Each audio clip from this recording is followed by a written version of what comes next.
चीज मैं कहता हूँ, जब हम आज बहुत जिंदगी की भाग दौड़ में हैं कि जिस दिन हमारी मौत होगी हमारा पैसा बैंक में ही रह जाएगा। जब हम जिंदा होते हैं हमें लगता है हमारे पास खर्च करने के लिए पैसा नहीं है, उतना पैसा नहीं है। जब हम चले जाते हैं तो बहुत सारा पैसा बैंक में बच जाता है। तो ऐसा नहीं करना है। जैसे कहते हैं ना कि महंगे फोन के 70% फंक्शन किसी काम के नहीं है, महंगी कार की 70% गति किसी काम की नहीं है, आलीशान मकानों का 70% हिस्सा खाली पड़ा है, पूरी अलमारी के 70% कपड़े यूज में नहीं आए, पूरी जिंदगी की कमाई का उसी तरीके से 70% दूसरों के उपयोग के लिए छूट जाता है।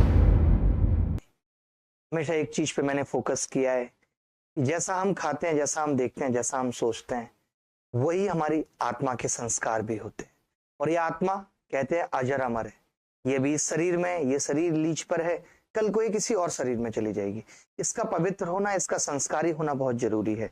और वो इस बात पे डिपेंड करता है कि हमारी डाइट कैसी है, चाहे वो कंटेंट कंज्यूम के मामले में हो, चाहे खाने पीने के मामले में हो, चाहे हमारी सोच के मामले में हो। हर किसी चीज से हमारी आत्मा के संस्कारी होने का पता चलता है। एक चीज मैं कहता हूं, जब हम आज बहुत जिंदगी की भाग दौड़ में हैं कि जिस दिन हमारी मौत होगी हमारा पैसा बैंक में ही रह जाएगा। जब हम जिंदा होते हैं हमें लगता है हमारे पास खर्च करने के लिए पैसा नहीं है, उतना पैसा नहीं है। जब हम चले जाते हैं तो बहुत सारा पैसा बैंक में बच जाता है। तो ऐसा नहीं करना है। जैसे कहते हैं ना कि महंगे फोन के 70% फंक्शन किसी काम के नहीं है, महंगी कार की 70% गति किसी काम की नहीं है, आलीशान मकानों का 70% हिस्सा खाली पड़ा है, पूरी अलमारी के 70% कपड़े यूज में नहीं आए, पूरी जिंदगी की कमाई का उसी तरीके से 70% दूसरों के उपयोग के लिए छूट जाता है। तो कोशिश करें कि जो आज आपके पास है उसको पूरी शिद्दत से जीना है। और इस संसार में कुछ भी अपना है ही नहीं, सब कुछ किराए पर है। ये शरीर भी किराए पर है, ये भी यहीं छूट जाएगा। जो अजर अमर है वो हमारी आत्मा है, जिसको हम कभी जान ही नहीं पाते।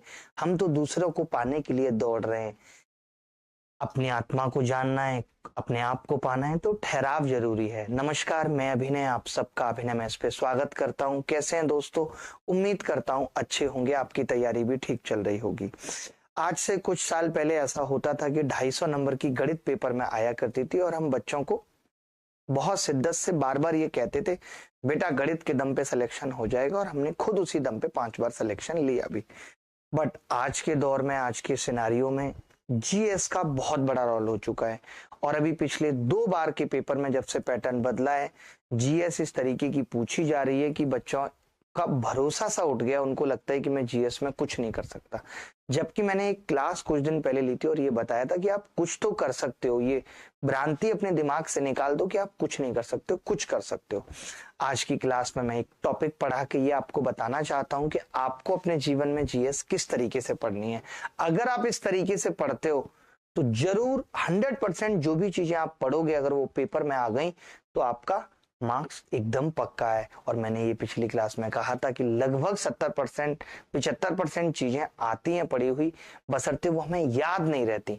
तो हमें कैसे याद रहें, हमारा नोट्स किस तरीके का होना चाहिए, वो हम आज की क्लास में जानेंगे। उसके बाद हम एलिगेशन पढ़ रहे थे। एलिगेशन हम सबको पता है, हम छोटे मोटे टुच्चे सवालों में एलिगेशन लगा लेते हैं, बट जब सवाल बड़ा हो, उसका सॉल्यूशन बड़ा हो, और हम ये जानते हैं कि एलिगेशन से आसान बन सकता है, बट हम एलिगेशन लगा नहीं पाते, तो वो एलिगेशन भी लगाना आज की क्लास में हम सीखेंगे। तो आज की क्लास को हमने 2 हिस्सों में बांटा है। पहले हिस्से में हम बताएंगे कि जीएस किस तरीके से पढ़नी है, एक टॉपिक पढ़ के, और उस पर सवाल जो आधारित बन सकते हैं वो करके दिखाएंगे, और फिर बताएंगे कि आपको इस लेवल तक भी पढ़ने की जरूरत है जीएस के अंदर अगर आप कोई टॉपिक पढ़ते हैं तो चलिए, आपकी अगर इजाजत है तो आज की क्लास की शुरुआत करते हैं, लेके प्रभु का नाम, जय श्री राम। ठीक है, शुरू करते हैं। बहुत मजा आएगा। जो बच्चे इसी उद्देश्य से आए हैं कि उनको सीखना है, जानना है, तो उन सबसे गुजारिश रहेगी कि कॉपी पेन उठा लें, और जो सिर्फ कमेंटबाजी करने के लिए आए हैं वो अपने कमेंटबाजी जारी रखें।